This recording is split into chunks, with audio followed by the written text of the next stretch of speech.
Hi, everybody. Welcome to Education 718. I'm Dr. Fries. This is the first time that this class has ever been taught, so you are the inaugural class. How fun is that? Maybe not, but I'm excited about it. So this is a brand new class. Most of you or some of you probably took Education 712 and 713 in the spring. If you did not, no worries. You will get those next spring. This is a similar course, or 718 and 719 are similar to those two courses, except that this course deals with grades 7 through 12. Okay, mild, moderate disabilities, high incidence disabilities, whatever you want to call them. That's what we're going to talk about in this class, but specific to grades, excuse me, 7 through 12. Okay, so if you just took me for the summer class, you know summer moves very, very, very, very fast. Some of you might be still catching your breath. This semester, a full semester it's a lot slower. There's a lot more time. So there you go. Just know that it's different than, especially if summer, if those were your first courses, fall and spring are a much more user-friendly pace, I feel.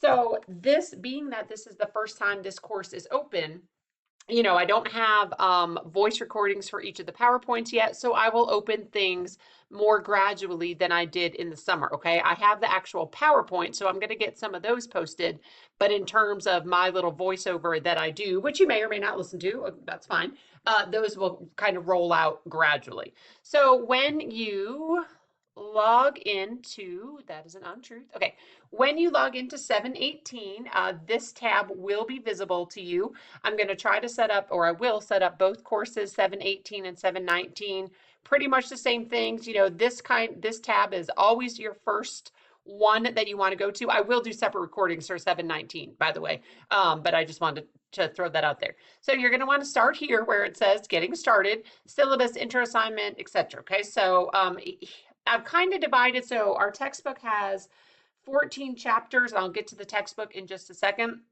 And I've kind of divided it into 4 modules just to kind of make it a little more, I guess, easier to navigate on Blackboard. So module 1 will be chapters 1, 2, and 3. And you don't need to know the rest of this, but I'm going to tell you anyways. Module 2 will be chapters 4, 5, and 6.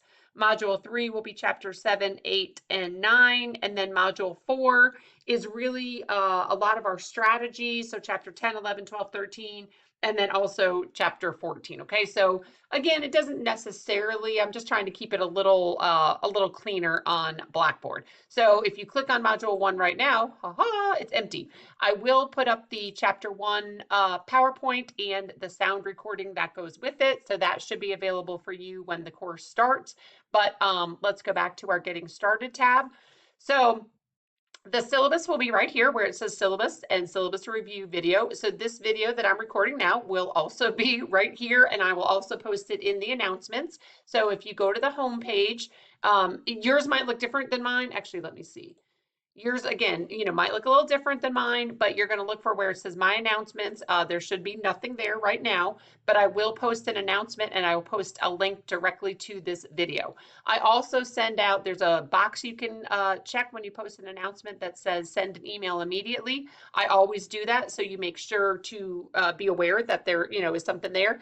Sometimes, and some of you know this if you've been with me for a while, when I link the video, sometimes it shows up in your email, sometimes it doesn't. Okay, so if you get into your email and it says in the message that I send, oh, the video is linked here, and you're like, no, it's not. It truly depends on the computer I use. I have no idea any rhyme or reason. But if you don't see the link in your video, you can just come right here to homepage. You'll be able to click on announcements and it'll be right here. And then also you'll be able to click on getting started, syllabus, intro assignment, stuff like that. Okay, so we'll come back to the course affirmation form. I think most of you, I don't think this is your first class. I think you were with me at least in the summer. So I'm sorry you're stuck with me again, or you're welcome, depending on how you want to look at it. I try to be positive.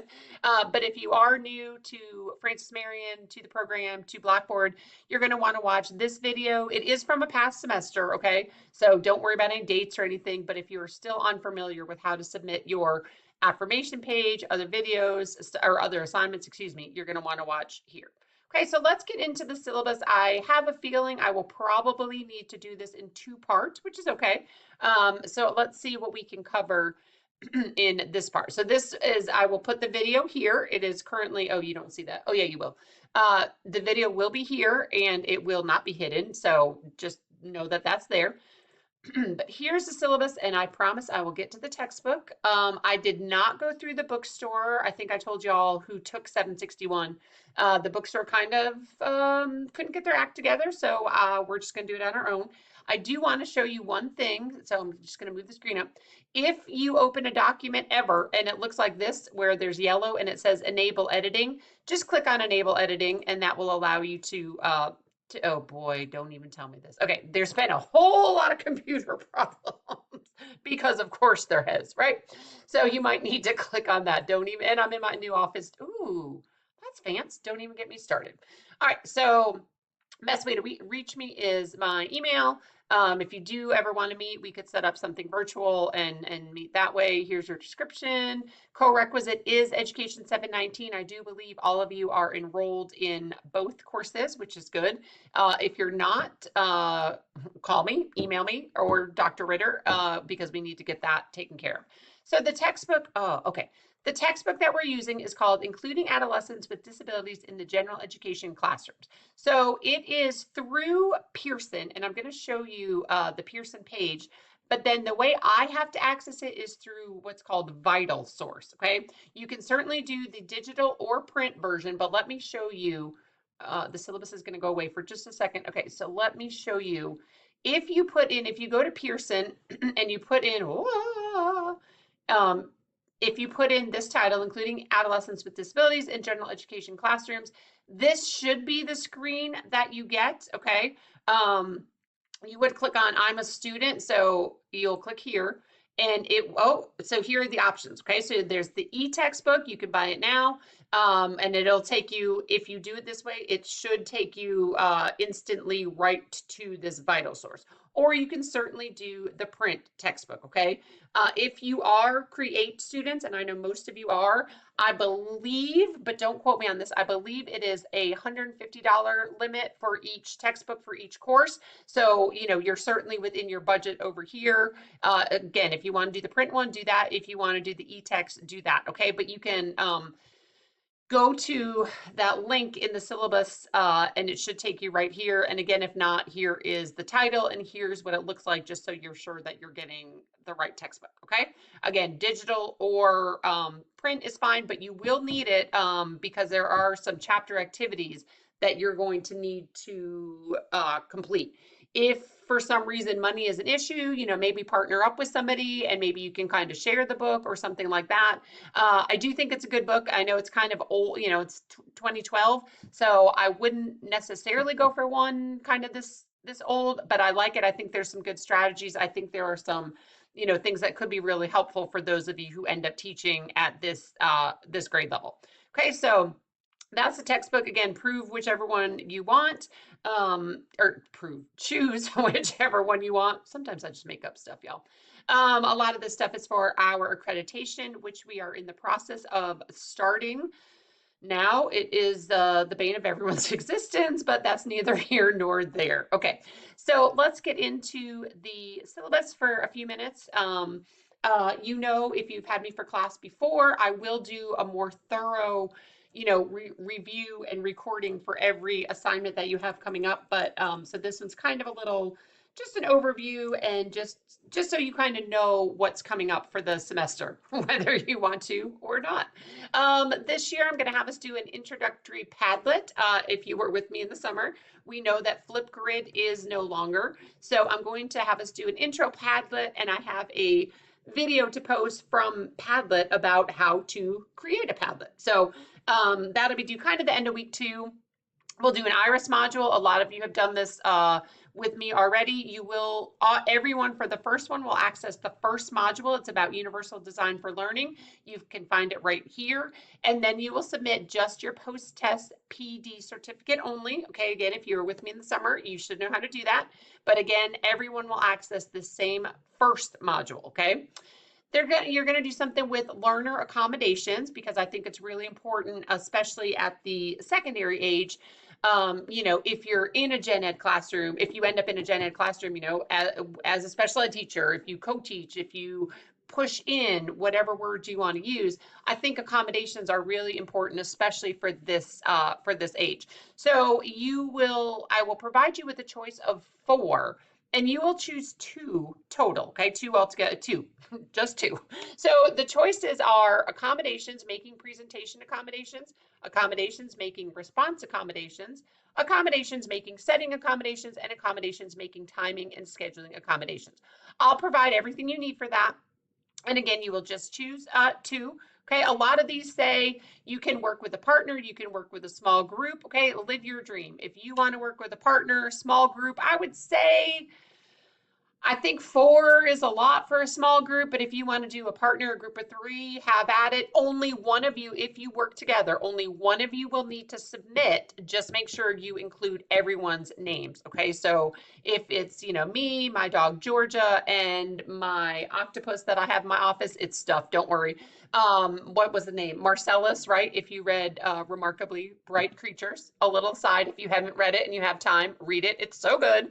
But anyway, so if it's the three of us in a group, I'm going to submit it and I'm going to put Georgia and Marcellus's name on there as well. Okay. So some of the things, the post test, the IRIS module, the final exam, those things you have to do by yourself, the Padlet, but everything else, the second IRIS module will also be individual, but really pretty much everything else can be, with a partner or a small group, except this response down here to the chapter activity, which we'll get to in a second. Okay, so learner accommodations, classroom management. This is, you're going to read a case study about Matt. He's an 8th grader with ADHD, and you are going to solve the world's problems for Matt. I chose this one because I think it's really uh, relevant and prevalent, I think, with 8th graders, 7th, 8th, 9th graders who might have ADHD. They might, act out. They might do this, they might do that. So just another little aside, so when you write a new program, this multi-categorical program is brand new, right? It used to just be learning disabilities. So that's why you're the inaugural class. You have to submit, hundreds of pages to the State Department and to the Commission on Higher Education. So I was the one who actually wrote the syllabus for this course, and it was about 4 years ago, I think we were working through it, and it literally takes that long to get things through. But I went back to that syllabus, and I really disliked the assignments I had in there. I said, oh, these assignments are terrible. They're garbage. So I basically started from scratch. So I know you might say, oh, why are we only doing IRIS stuff? Why are we doing IRIS here? I really think I tried to make the assignments very relevant to you and very pertinent to what your situation might be. I know some of you might say, I'm never teaching secondary. I'm so glad I took Education 712 and 713, which is great. But I was very thoughtful about these assignments. Okay. So if you hate them, nicely let me know. But I really tried to put, okay, what might they need if they end up in a middle school or high school, and also for your practicum in 719. Okay, so that's where these assignments came from. I put a lot of work into finding these. So again, hopefully we like them, but we'll see. So this one again is about Matt. It's just a case study. You'll read the case study and answer the questions in a Word document that, of course, I will provide for you. And it really pairs nicely with chapter 6 from your textbook, which is called Classroom Management in Adolescents with Disabilities. So I have it due about the time we'll get to chapter 6. Okay. So that's one assignment. Your next one is an IRIS module. Again, this is a second IRIS module. Okay, up here, everybody did Universal Design for Learning. Here is a choice of 6 modules. I'm going to wait, and this one's not due for a while. I want you to get your placement first for 719. And then I want you to look at these modules and think about which one might be the most relevant and the most appropriate and the most helpful to where you are placed. Okay, so that's why I gave you so many choices. And again, I went through almost every single IRIS module to think about which ones might be the best options for you. All right, so this IRIS module, again, it's a choice. You will choose one after you get your placement, separate from this Universal Design for Learning module. Okay. I'm going to stop right here because I'm out of time, but I will come back to finish up the syllabus. So watch part 1 and then come back for part 2.